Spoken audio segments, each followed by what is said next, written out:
Is food crops, যেটা basically পড়ছে under the food management chapter. তোমাদের কারোর বইতে হয়তো ফুড ক্রপস বা ফুড ম্যানেজমেন্ট হিসেবে থাকতে পারে। দেখো, ফুডের ব্যাপারে আমরা পর্ববিস্তার সবাই জানি, কারণ এটা আমাদের সোর্স অফ এনার্জি। আমাদের প্রত্যেকটা লিভিং অর্গানিজম, সেটা একদম স্মল ব্যাকটেরিয়া থেকে শুরু করে একদম হায়ার ফর্ম অফ আমরা যারা হিউম্যান, প্রত্যেকে কিন্তু ফুড লাগে সার্ভাইভের জন্য। ঠিক আছে, কারণ food is the ultimate source of energy, যেখান থেকে আমরা এনার্জি অবটেন করছি। তো অবভিয়াসলি এই ফুড বা ফুড ক্রপসের ব্যাপারে আমাদের একটু জানতে হবে। ফুড ক্রপস কিন্তু একটা খুব ভাস্ট চ্যাপ্টার, তো অবভিয়াসলি একটা ভিডিওতে এটা পুরো কমপ্লিট করানো সম্ভব হবে না। বাট আজকে যেটার উপরে আমরা এমফাসিস করব, দ্যাট ইজ ফুড ক্রপসের division based on the growing seasons. অর্থাৎ বিভিন্ন ধরনের যে ফুড ক্রপসকে চাষ করা হয়, কাল্টিভেট করা হয়, এদের প্রত্যেকের কিন্তু এমন নয় যে বছরে একটা পার্টিকুলার মান্থে একটা পার্টিকুলার সিজনে সবাই গ্রো করবে। প্রত্যেকের নিজস্ব একটা রিকোয়ারমেন্ট রয়েছে, প্রত্যেকের আলাদা সিজনে ওরা গ্রো করে। ওকে, সো তার বেসিসে দু ধরনের মেজর ক্রপস হয়। One is the rabi crops and another is the kharif crops. তো আমরা একটা একটা করে আলোচনা করবো ওদের ব্যাপারে। দেখো, রবি ক্রপস, তোমরা হয়তো রবি খারিফ এই কথাগুলো হয়তো শুনেওছো বা নাও শুনে থাকতে পারো। যদি না শুনে থাকো তাহলে দেখো, এই দুটো ওয়ার্ডই কিন্তু অ্যারাবিক ওয়ার্ড। রবি কথাটা অ্যারাবিক ফর্মে মিনিং দাঁড়াচ্ছে স্প্রিং, অর্থাৎ স্প্রিং সিজনকে ডিনোট করছে। এইবার রবি ক্রপস হলো এমন এক ধরনের ক্রপ যারা কিনা খুবই অল্প পরিমাণ ওয়াটার পছন্দ করে। অতিরিক্ত ওয়াটারে যদি এদেরকে গ্রো করানোর চেষ্টা করা হয়, এরা নষ্ট হয়ে যেতে পারে, পচে যেতে পারে। ঠিক আছে, তাই জন্য they require very less amount of water. Second point হচ্ছে, প্রত্যেকটা ক্রপকে তো আগে গ্রো করতে গেলে তার যে সিডস, যে বীজ সেটাকে তো আগে মাটিতে পুঁততে হবে, তারপর তাকে কাল্টিভেট করতে হবে, দেন ওখান থেকে আস্তে আস্তে প্ল্যান্ট গজাবে, নতুন একটা ক্রপস তৈরি হবে, হারভেস্ট করা হবে, যেটাকে বলা হয়।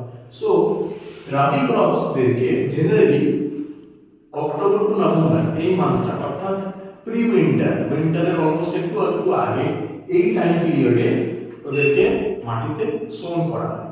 ওকে, সেকেন্ডলি হচ্ছে এদেরকে যখন হারভেস্ট করা হবে, অর্থাৎ ক্রপগুলো যখন বড় হয়ে যাবে, যখন এদেরকে কাটার টাইম আসবে, সেই পিরিয়ডটা হচ্ছে ওদের basically around March to April month. ঠিক আছে, এবার এটা ভ্যারি করে, এমন নয় যে একদম মান্থ 31 তারিখে বা 30 তারিখে হিসেব করে কাটা হবে, কোনো না, এই রেঞ্জে চলে।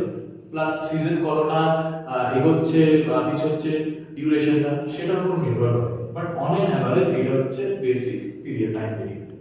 অ্যান্ড এদের মধ্যে অনেকগুলো ভ্যারাইটিস রয়েছে রবি ক্রপসের মধ্যে। তাদের মধ্যে মেজর কিছু ভ্যারাইটি হচ্ছে পিস, ওকে, মাস্টার্ড, হ্যাঁ, লাইন সিড, এই জিনিসগুলো, অর্থাৎ গ্রাম বা সিড টাইপ অফ কিছু যে প্ল্যান্টসগুলো বা ক্রপসগুলো, যেগুলোকে আমরা আরেক কথায় উইন্টার ক্রপ হিসেবে জেনে থাকি রবি ক্রপসগুলোকে।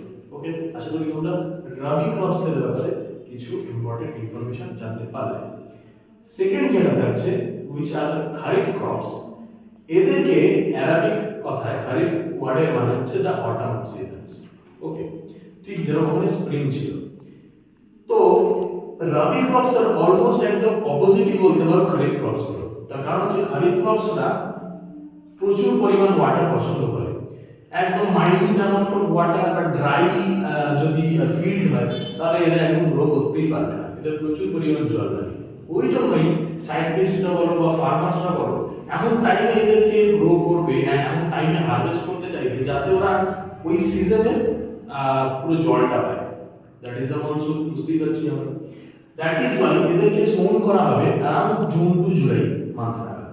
ওকে, সেকেন্ড হচ্ছে এদেরকে আবার হারভেস্ট করা হবে on the September October month. তো দেখো, ওরা কিন্তু মনসুন পিরিয়ডটা প্রি মনসুনে যে সোন করা হলো, এন্ড ওর পুরো মনসুন পিরিয়ডের যে জলটা ছিল ওটা কিন্তু পুরো নিয়ে ওরা গ্রো করলো আসতে। তো আলাদা করে জলের কোনো ঝামেলা থাকলো না দেওয়ার জন্য, যেটা রবি ক্রপসে হয়তো মেপে মেপে দিতে হতে পারতো, এরকম হতে পারতো। সো খারিফ ক্রপস পুরো মনসুনটা নিল, দ্যাট ইজ ওয়াই ওরা খুব ভালোভাবে কাল্টিভেটেড হবে।